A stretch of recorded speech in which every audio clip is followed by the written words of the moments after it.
नमस्कार, मैं हिना और आप देख रहे हैं यूपी की बात। देश में लोकतंत्र के महापर्व की तैयारियां खूब जोरों शोरों से चल रही है। जहां एक ओर सभी नेता अपनी अपनी रैलियों में लगे हुए हैं और आम जनता से वोट मांग रहे हैं, वहीं इस बार उत्तर प्रदेश के कई क्षेत्रों में लोग वोट का ही बहिष्कार करते नजर आ रहे हैं। मैं बात कर रही हूं इलाहाबाद के घूरपुर बाजार की, जहां व्यापारियों और ग्रामीणों द्वारा लोकसभा 2024 के चुनाव का बहिष्कार किया जा रहा है। क्या है पूरा मामला, देखिए ये रिपोर्ट। इलाहाबाद संसदीय क्षेत्र स्थित घूरपुर बाजार में लोकसभा 2024 के चुनाव का बहिष्कार व्यापारियों और ग्रामीणों के द्वारा किया गया। घूरपुर बाजार में लगभग 40 वर्ष पुराना सामुदायिक स्वास्थ्य केंद्र बना हुआ था, जो जसरा सीएचसी के अंतर्गत अभिलेखों में मौजूद है। अब ग्रामीणों का आरोप है कि पूर्व अधीक्षक तरुण पाठक ने भूमाफियाओं की मिलीभगत से उसको बेचना चाहते हैं। वहीं जब ग्रामीणों और व्यापारियों की इस बात की खबर मिली तो उन्होंने उच्च अधिकारियों के पास शिकायत की, जिसमें जांच में आए अधिकारी ग्रामीणों को भगाते हुए उनकी बातों को दरकिनार करके चले गए, जिससे नाराज लोगों ने यह ऐलान किया कि जब तक डीएम के लेटर पर लिखित रूप से इस समस्या का निवारण नहीं किया जाएगा, तब तक हम नहीं मानेंगे और चुनाव का बहिष्कार करेंगे। घूरपुर वासियों के द्वारा लोकसभा चुनाव 2024 का बहिष्कार किया जा रहा है। क्या पूरा कारण है, किस वजह से बहिष्कार किया जा रहा है?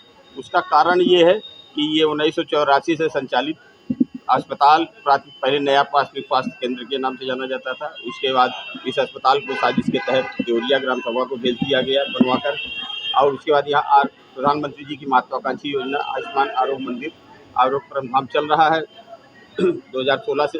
तो उसको यहाँ के पूर्व अधीक्षक तरुण पाठक द्वारा साजिश करके हटवाया जा रहा है। और ये ज़मीन जो है वो माफियाओं की दी जा रही है। जो अधिकारी भी आते हैं जांच के लिए तो वो सीधा कहते हैं मैं पब्लिक ओपिनियन, अगर जनता अपनी बात रखना चाहती है तो कहते हैं कि आप लोग शांत रहे, नहीं तो मैं कोचली आप लोगों को बाहर करा दूंगा। क्या कहते हैं, आप लोगों की बात सुनने में नहीं आया जी। क्या मामला है, क्या माने आप लोग? ये हमारे बाजार में 1984 से अस्पताल चल रहा है।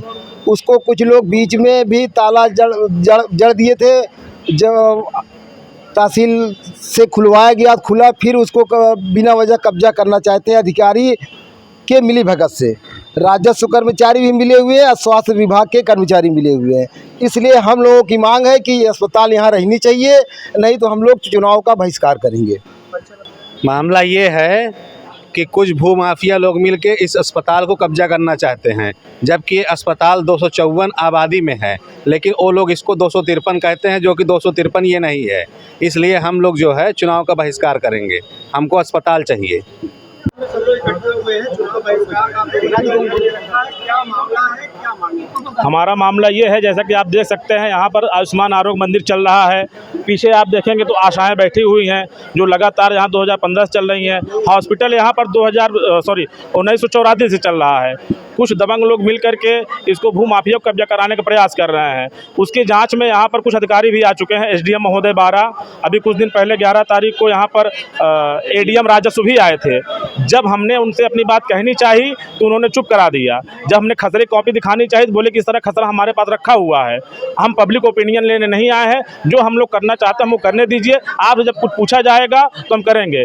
यदि अस्पताल ना रहा, अगर इस पर ठोस कार्रवाई न हुई तो हम आगामी 2024 के लोकसभा चुनाव में वोटिंग नहीं करेंगे। आयुष्मान आरोग्य मंदिर के नाम से प्रधानमंत्री जी के द्वारा चलाई जा रही है, लेकिन दुर्भाग्यपूर्ण विषय यह है कि सन 1984 से यह अस्पताल के रूप में जाना जाता था। घूरपुर का धर्मशाला को, जहाँ पर इस क्षेत्र के लगभग 15 से 16 गाँवों के लोग लाभान्वित होते थे। लोगों के इलाज यहीं पर होता था, लोगों की समस्याओं का निदान होता था। लेकिन दुर्भाग्य है इस समय कुछ कहने पर मजबूर होना पड़ रहा है कि हम मतदान क्यों नहीं करेंगे, इसलिए क्योंकि हम जनहित के लोगों की समस्याओं को कोई सुनने के लिए तैयार नहीं है। जो लोग यहाँ टीम गठित करके डीएम साहब ने भेजा है, वो लोग आते हैं तो धनपतियों का पक्ष रखते हैं। हम आम जनमानस के लोगों को ये कहते हैं कि हम आपकी ओपिनियन सुनने नहीं आए हैं, हम डॉक्यूमेंट तो दीजिए। मामला ये है कि यहाँ जो है काफ़ी दिन से मामला चल रहा है। ये उप मंत्री तक मामला गया है, इसमें जांच भी आई है, लेकिन जो जांच करने वाले हैं सारे लोग एकदम लीपापोती कर रहे हैं। 253 में मुकदमा किया जाता है, 54 को कब्जा किया जाता है। मुकदमा एकदम फर्जी है। पूर्व अधीक्षक और सुरेंद्र प्रताप पूर्व अधीक्षक तरुण पाठक द्वारा एक साजिश के तहत 53 में मुकदमा करके 24 को कब्जा किया जाता है, जो कि खसरे में अस्पताल 54 में दर्ज है। हम लोग खसरा दिखाते हैं तो जो एडीएम महोदय आए थे वो कहे खसरे क्या दिखाएंगे, खसरा हमारे पास बहुत है। हमारी बात कोई सुनी नहीं जा रही है। अगर इस अस्पताल नहीं है, अगर डीएम साहब इस पर लिखित आश्वासन नहीं मिलता हमको कि अस्पताल रहेगी, तो हम लोग चुनाव का बहिष्कार करेंगे। ये हमारी मजबूरी है, मजबूर होकर बहिष्कार कर रहे हैं। ये आयुष्मान आरोग्य मंदिर आयुष्मान योजना प्रधानमंत्री की सबसे वरिष्ठ योजना है, लेकिन इसको बंद कराया जा रहा है। इस पर कालिक भी पोता जा चुका है। लगभग 30,000 लोगों का 20,000 लोगों का लाभान्वित होते हैं। चारों तरफ के गांव जितने हैं सबको वो हो रहा है, लेकिन उस पर कार्रवाई कोई आज तक नहीं हुई। पोता वो अभी पुता हुआ है, उसको भी देख लिया जाए। जांच आए, जो जांच अधिकारी आते हैं सब उधर मिल जाते हैं।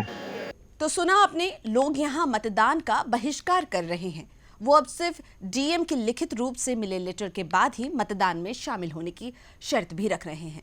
इस बार के चुनाव में क्या कुछ हलचल उत्तर प्रदेश में बनी हुई है, हम आप तक लाते रहेंगे। आप देखते रहिए यूपी की बात।